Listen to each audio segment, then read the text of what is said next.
Now it's time for the further adventures of Big Jon and Sparkie. Today's chapter is entitled, Sparkie Keeps His Word.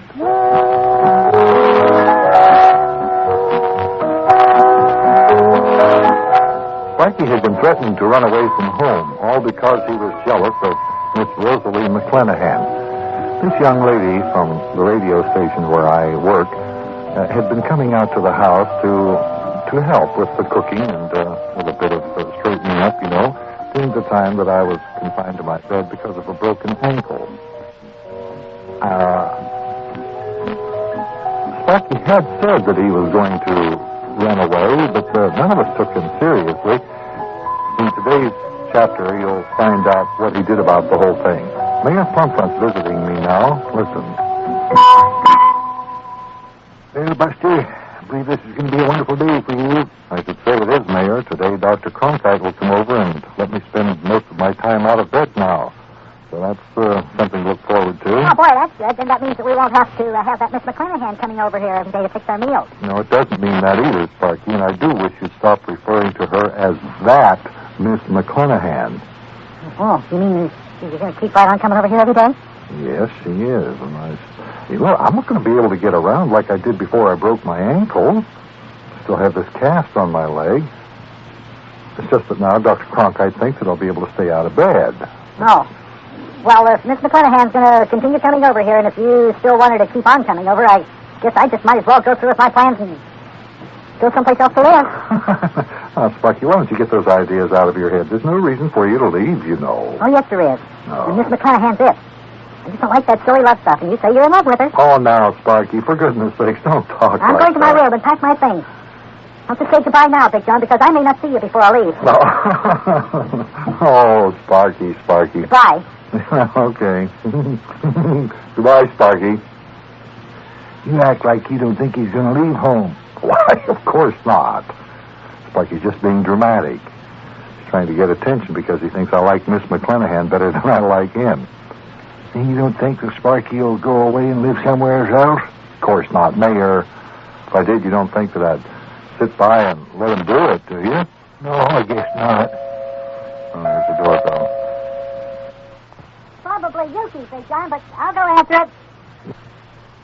Yeah, okay, I'd appreciate it very much if you would. Yeah, I was thinking that he just might run away.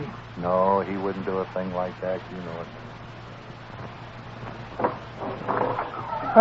Fine. Hi there, Sparkie lad. How's every little old thing there? Everything all right? I understand the doctor's coming over today to take the cast off Big Jon's ankle. Is that right there, Sparkie I'm lad? going to take off the cast if he's just going to put on some kind of a thing on it, so Big Jon can walk with the cast on. Yeah, fine. Well, I guess everything will be okey-dokey again then, huh? Oh, no, everything's not going to be okey-dokey either.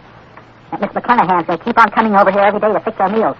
That is to fix Big Jon's meals, not our meals, because I won't be living here after today. Oh, is that right? You're really going to leave home, are you, Sparkie lad? Sure am.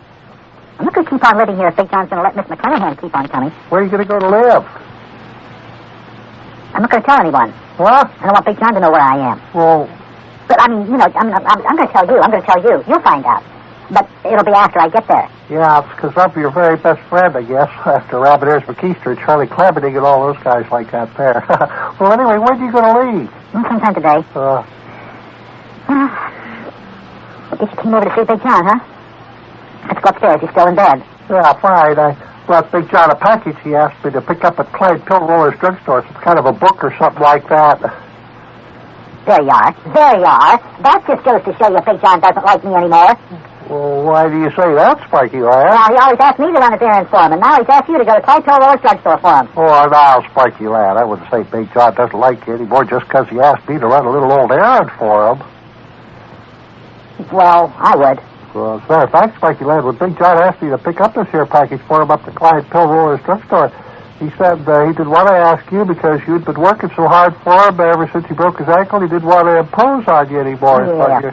A likely story. Yes, Buster, I agree with you. Miss Rosalie McClanahan is a lovely young lady. If I was a little younger, I might even try to give you a little competition on a thing like that. Now listen to the mayor and Big Jon in there talking about that Miss McClanahan.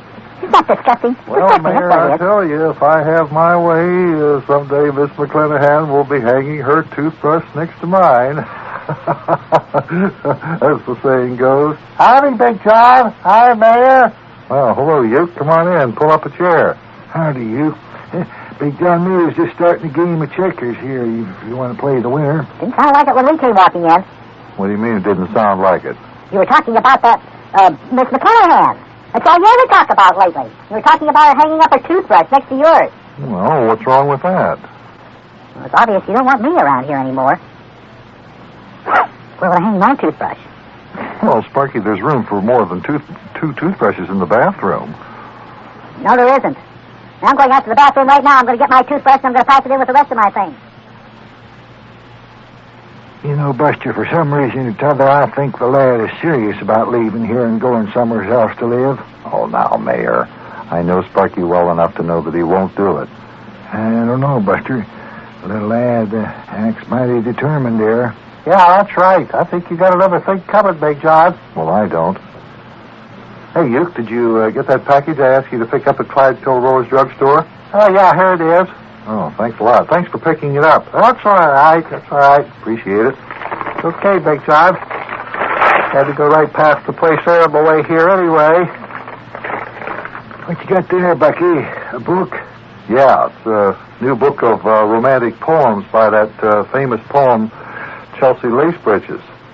Well, for goodness sakes, if I had known that what you sent me up there to Clyde Pill Roller's drugstore to pick up was a book of them there sissy poems, I wouldn't even gone into the place. I'd have been so embarrassed I wouldn't even be able to see straight. What do you want to read that sissy stuff for, Big John? What do you mean, sissy stuff? Well, these are romantic poems. This evening when Rosalie McClanahan is here, she and I will go into the living room and I'll have the lights turned low, and then I'm going to play some soft romantic music on the phonograph, and then we'll read Chelsea Lacebridge's poems aloud. Boy, no wonder the lad wants to leave home.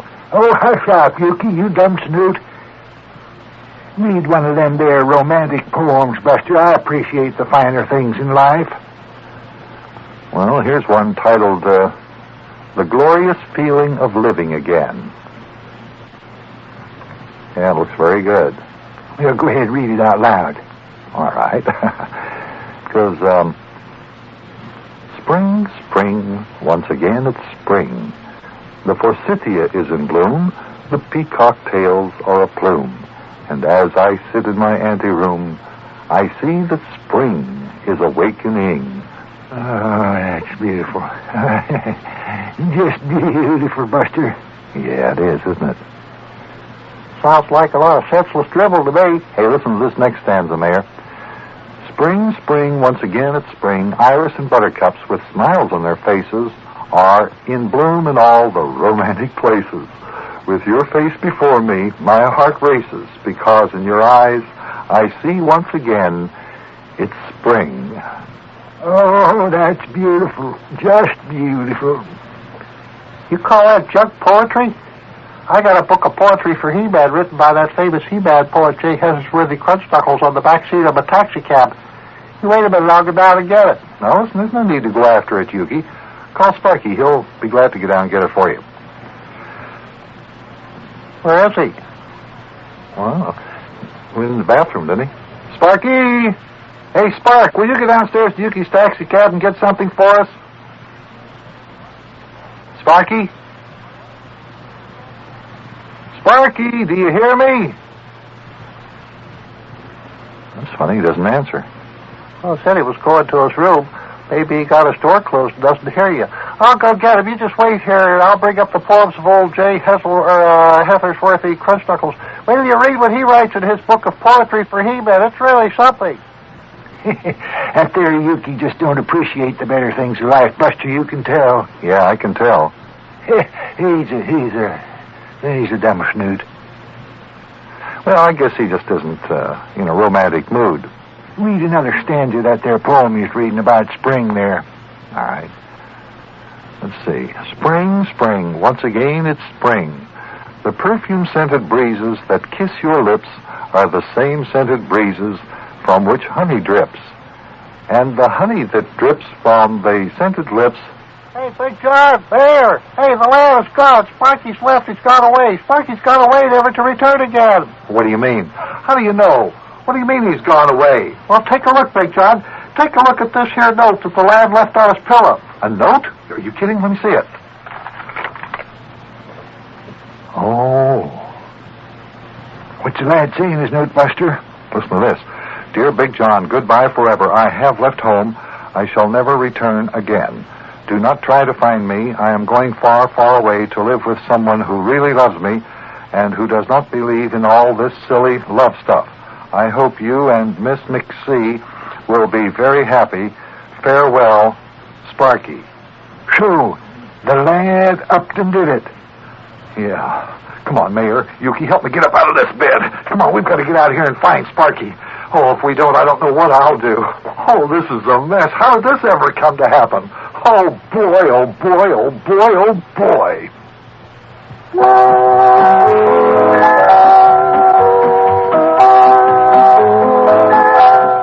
Although we didn't know it, Sparkie at that very moment was standing up at Highway 52 and was on his way out of town. I don't know exactly what was going through his mind at that time, but I suspect that he was feeling mighty low. You will be with us next time when we bring you the next chapter in the continuing drama of Big Jon and Sparkie.